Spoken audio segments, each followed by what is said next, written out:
Good morning. Hey, welcome to the fifth and final part in our series titled From Me to We, relationship study, closing out the month of February and our various relationship studies that we've done this last month. I'm glad you could join me today to close out this series. And I want to start out by saying the first and foremost thing from the very beginning, our dating 101 was what? Put God at the center of your relationships. Put God at the center and focus on God. In Proverbs 4, verse 23, it says this. It says, guard your heart above all else, for it determines the course of your life. Guard your heart. God needs to be the source of your heart because it determines the rest of your life. And on that, in Psalms 143:10, it says, teach me to do your will, for you are my God. So if we are focused on God first and foremost, if he is the source of our life, if he is if he's in our heart and the source of our life, and we're guarding our heart, so we're going to God with everything we have, we're asking God to teach us his will for our life. In the course of a relationship, a marriage, we jump over to Ephesians chapter 5. And in Ephesians chapter 5, it tells us this. It says, wives, submit to your husbands as to the Lord. Now, I'm not going to go into big detail on all this one. But women, submit to your husbands as to the Lord. Now, men, your side of that comes right after that in verse 25, and it says this. It says, love your wives just as Christ loved the church. He gave up his life for her. So let me ask you this, men.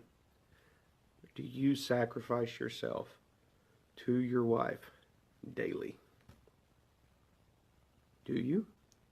If this whole series that we've been doing this week is focused on from me to we, shouldn't we as men be sacrificing ourselves to our wives daily? You're like, what do you mean?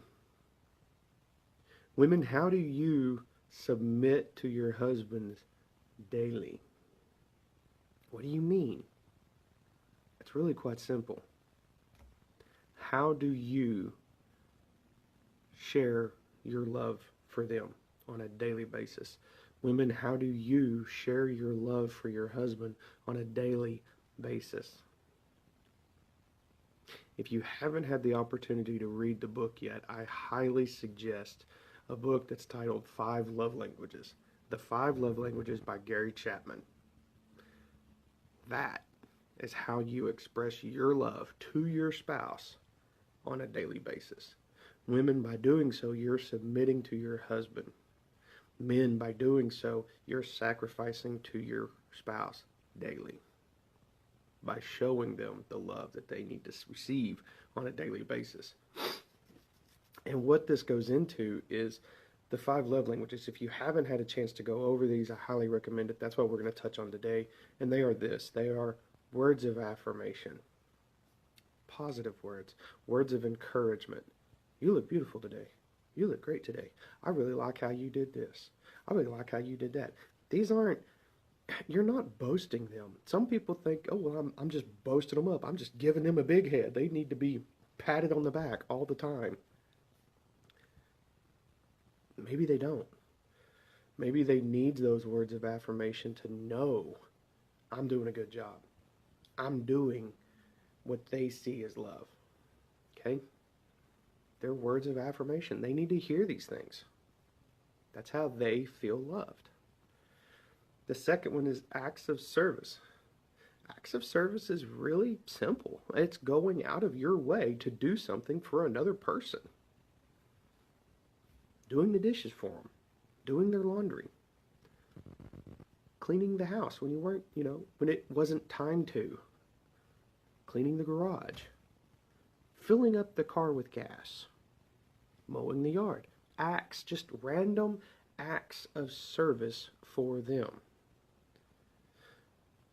So that's the second one. That's a good one. The third one is receiving gifts. Okay, receiving gifts comes across two ways. I see it a lot. A lot of people think that receiving gifts is someone who's receiving gifts is their love language. People think that they are materialistic, that they have to have material things to feel loved. That's not it. Actually, it has nothing to do with that. What it is you went out of your way. You thought about them when they were nowhere near you. Does that make sense?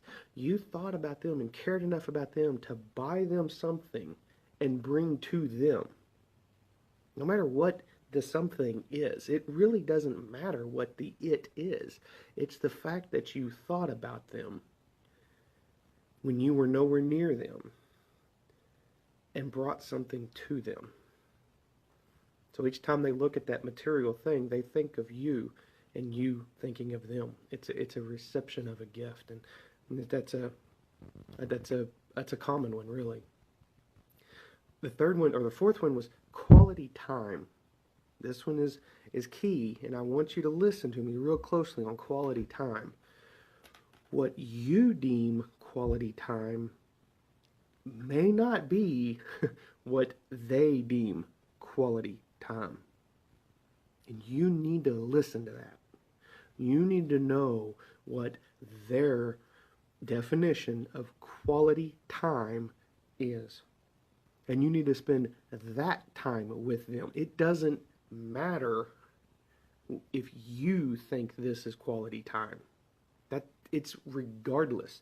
Why? Because it's their love language, not yours. So if to them quality time is curling up on a couch watching a movie, but to you that's a waste of 2 hours, it doesn't matter. That's 2 hours of quality time to them, and you need to do that. You need to give them that. See what I'm saying? Okay.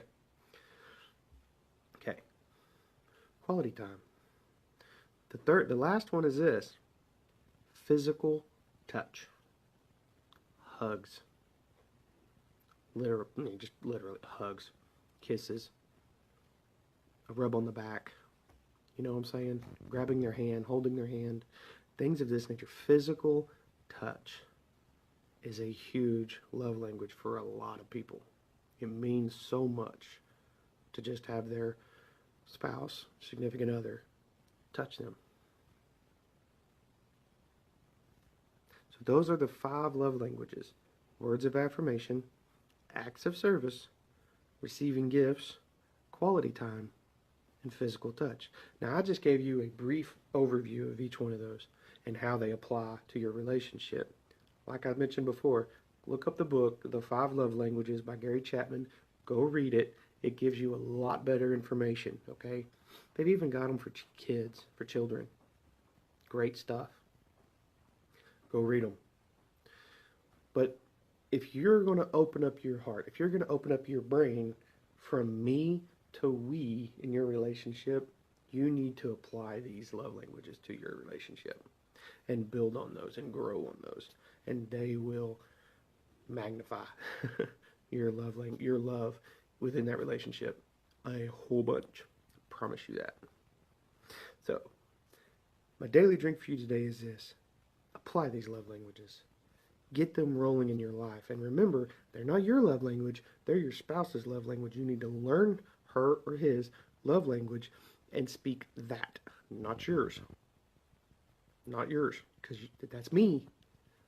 You need to speak hers. You need to speak his love language.